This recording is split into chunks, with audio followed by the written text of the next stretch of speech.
Over the weekend, thousands of small business owners from across the country, including nearly 60 right here in Georgia, was in Washington, D.C., learning of new ways to get ahead and pushing for real seats at the table in Capitol Hill. Let's talk about some of the big takeaways with Jeannell Darden, who is the founder of Moisture Love, one of the local businesses that took part in the summit.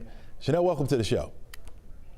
Thank you, Chesley, for having me. Absolutely. Talk to me about why it's, how important small businesses are in today's economy. Oh man, small businesses are so important in today's economy because we hire locally, we keep the economy going, we provide so much support for our communities, and the things that we're doing, the problems that we're solving are changing people's lives every day. What was it like to be in a room surrounded by more than 2,000 small business owners from across the country? Oh my, it was electric. Like, it was so powerful. There was so much information. The networking is really the most phenomenal part. But we got to hear from some amazing speakers that have done great things. And the theme was be authentic, show up, share your voice. Moisture Love. Tell us about that business and what it's all about. Yes, so Moisture Love is a beauty brand designed to help women love and embrace their curly hair. I'm a Georgia Tech industrial and systems engineer, and I formulated it with a hydrolyr technology, which infuses moisture in your hair so it lasts for 3 or more days and it reactivates in a steamy shower.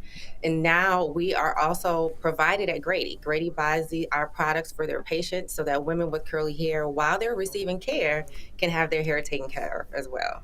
You met directly with policymakers. Did you come away with a feeling that small businesses truly have a seat at the table now? I really did. So I had a chance to meet with my staffer for my Congresswoman, Nikema Williams. And normally those meetings take 15 minutes. I've done this a few times, but this time he actually sat with us for almost an hour, genuinely asking questions, genuinely trying to understand what was going on. He shared resources with us. He gave us his contact information to follow up. All of my constituents that were there, we all felt like, wow, I think that we may have a chance at making some change. Yeah. Is that the moment that stood out to you most, or was it some other moment that really resonated with you as a small business owner?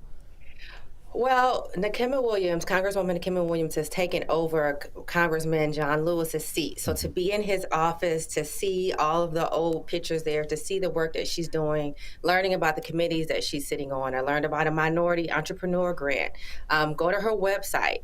I learned that as a constituent, we have more power than we think that we do, and they want our voice. They want to get our feedback when they're drafting bills, when they're marking them up, and they shared with us how we could do that. So I was really empowered and excited to have a seat at the table. Yeah. How does what you heard in Washington connect with what you're seeing here at home when it comes to Georgia's small business community? There is certainly a lot of confusion. There is certainly a lot of doubt. There is certainly a lot of uncertainty. But what I think I'm seeing and what is kind of cool to be a part of, it feels like everyone understands that we're in unprecedented times and that we all have a part to play. One of the things that were very consistent from the speakers were that you have to share your voice as a small business owner. It's your responsibility, especially if you're trying to hire other people and you're trying to solve a problem. So I walked away with a new sense of pride in the role that I get to have in being a small business in the Atlanta community, and my peers and the work that I'm doing, because we distribute personal care products to healthcare now. And so we're working on bringing equitable care to healthcare for people in special populations who may have been overlooked, and understanding that there are so many pieces that go in affecting that change. Now I have a plan forward. Tell me about that plan. What did you learn that you're going to turn around now for your business? Yeah, so a couple of things. One of them that might sound counterintuitive. We spoke so much about how to take care of yourself right now as a business owner in these times. So sleep well, eat well, laugh well, those things. Following up with Congresswoman Nikema Williams' office to learn more about those bills, because she sits on a financial committee. And one of the things that I shared with her is that small businesses need real access to capital. I don't mean $500 grants or credit cards. We need working capital, lines of credit that we can draw down on that allow us to operate our business for 3 to 6 months. So knowing that there are committees that are working to change some of the rules, especially with the SBA, I plan on being up and in there, sharing my voice on how we can get that done. Because if you're in a situation like me where you're pivoting from B2C to B2B, and now you're working on contracts where you're paid 90 days later, but you have invoices that you can't certainly fund because of the way the funding system is structured, significant change must happen.